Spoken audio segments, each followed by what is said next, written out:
Board परीक्षा की copy में लिखने का तरीका।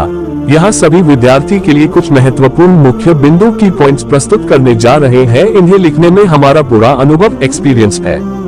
जब हमने परीक्षा की तैयारी की थी और उसमें कॉपी कैसे लिखी थी, संपूर्ण जानकारी प्रस्तुत करेंगे। सभी छात्रों से हमारा अनुरोध है कि वह इन मुख्य बिंदु की पॉइंट्स का अनुसरण ध्यानपूर्वक करें। यह परीक्षा में उत्तीर्ण होने का रामबाण नुस्खा है। पेपर देखकर कभी नहीं घबराएं। यह परीक्षा की सबसे अहम बात है। अधिक से अधिक विद्यार्थी होते हैं जो पहली बार बोर्ड परीक्षा देते वक्त पेपर देखकर घबरा जाते हैं, और यह वही विद्यार्थी होते हैं जिनको विद्यालय में परीक्षा से पहले दोहरा रिवीजन सही तरीके से नहीं कराया जाता है। इसलिए जब वो परीक्षा में पेपर देखते हैं तो उनको घबराहट होती है कि इतना बड़ा पेपर मैं इसको कैसे संपूर्ण करूंगा। यदि आप भी उनमें से एक है जिसको कभी विद्यालय में कभी बताया ही नहीं कि परीक्षा में पेपर कैसे होते हैं, तो आप घबराएं नहीं। प्रिय छात्रों, मैं या कोई और अध्यापक आपको ये सिर्फ बता सकते हैं, लेकिन करना आपको है, क्योंकि परीक्षा में हम आपके साथ नहीं होंगे। इसलिए पेपर देखने से पहले आपने मस्तिष्क को ताज़ा करें। हाँ, मैं मानता हूँ यह आपके लिए कठिन हो सकता है, परंतु ये परीक्षा के समय सबसे महत्वपूर्ण होता है, क्योंकि जब अपने मस्तिष्क पर ज्यादा भार डालते हैं तो वह खतरा भी हो सकता है।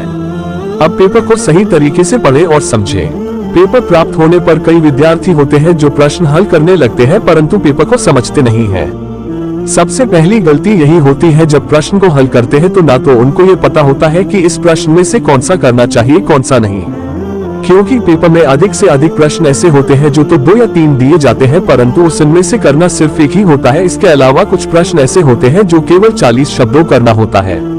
तो कुछ ऐसी ही बातें हैं जो आपको परीक्षा पेपर प्राप्त होने के बाद ध्यान में रखना अति उत्तम होता है। कभी भी नए कलम का उपयोग ना करें। परीक्षा में नए न्यू पेन का उपयोग आपको नहीं करना है, क्योंकि कुछ नए कलम होते हैं जो सही तरीके से नहीं चलते हैं और बाद में चलना बंद हो जाते हैं। इसलिए कभी भी दुकान से खरीदे गए नए कलम का इस्तेमाल नहीं करें।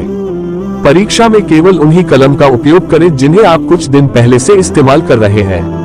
जब कोई विद्यार्थी नए कलम का इस्तेमाल करता है तो उसको लिखने में कई समस्या का सामना करना पड़ता है, जैसे कलम से ज्यादा इंक निकलना, एकदम से रुक जाना, लिखावट सही ना आना आदि। कॉपी का प्रथम पेज ध्यानपूर्वक भरें। बोर्ड परीक्षा का सबसे महत्वपूर्ण बिंदु और शिक्षक को अपनी ओर आकर्षित करने का सबसे अहम बिंदु।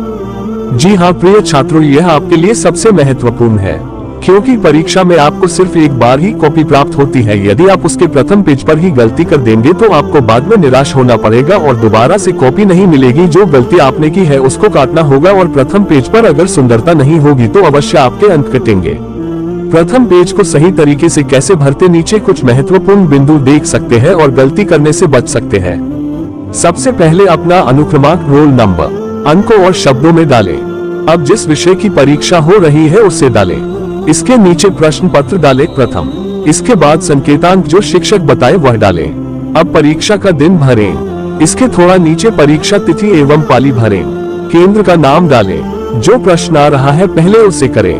परीक्षा पहली बार दे रहे उनमें से कई विद्यार्थी होते हैं जो कुछ नहीं लिख पाते हैं। ऐसा इसलिए होता है क्योंकि वह पहले या दूसरे प्रश्न पर ही अटके रहते हैं और परीक्षा का समय समाप्त हो जाता है, और हो ही जाएगा क्योंकि समय कभी रुकता नहीं है। आपको ही करना है जो करना है। परीक्षा में किसी भी प्रश्न को देखकर यह ना सोचे कि यह मुझे याद नहीं या याद नहीं आ रहा, अब मैं क्या करूंगा। अरे नहीं आ रहा तो छोड़ो उसे, उसी प्रश्न से आपको सभी अंक शिक्षक अर्जित थोड़ी ना कर देगा। पहले जो आ रहा है उससे करें और कॉपी को भरना शुरू करें। यदि समय बचता है तो जो प्रश्न आप भूल गए हैं उसे याद करें। याद नहीं आ रहा तो बाद में कुछ भी प्रश्न से संबंधित अवश्य लिखें, परंतु कभी भी किसी एक प्रश्न पर ज्यादा समय नष्ट न करें। यदि नहीं आ रहा है तो दूसरे प्रश्न को हल करें। हिंदी व्याकरण को ना भूलें। परीक्षा में अधिकतम विद्यार्थी ऐसे होते हैं जो व्याकरण पर ध्यान नहीं देते हैं। यह उनकी सबसे बड़ी भूल होती है, क्योंकि वह मेहनत तो पूरी करते हैं और प्रश्न का उत्तर पूर्ण देते हैं, परंतु अंक अधूरे ही हासिल कर पाते हैं।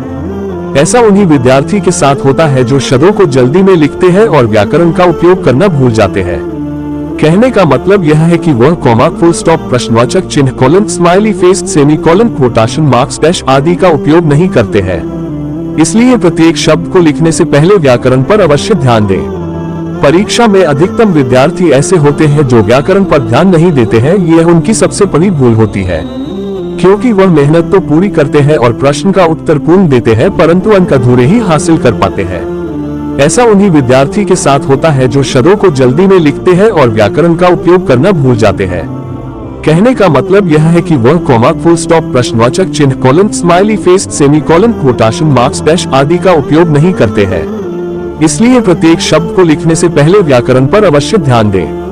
केवल प्रश्न संख्या और उत्तर लिखें। जिन विद्यार्थी को परीक्षा में कुछ नहीं आता वह कॉपी भरने के चक्कर में प्रश्न को ही कॉपी पर लिखने लगते हैं। ऐसा करना बिल्कुल ही गलत है और शिक्षक की नजरों में अपना महत्व कम करना होता है। हम यह नहीं कह रहे कि आप कॉपी खाली छोड़ दें, आपको कॉपी भरना है, परंतु सही तरीके से। यदि प्रश्न को हल करने की जगह आप प्रश्न ही लिख तो उसमें आपके अंक अवश्य कटेंगे।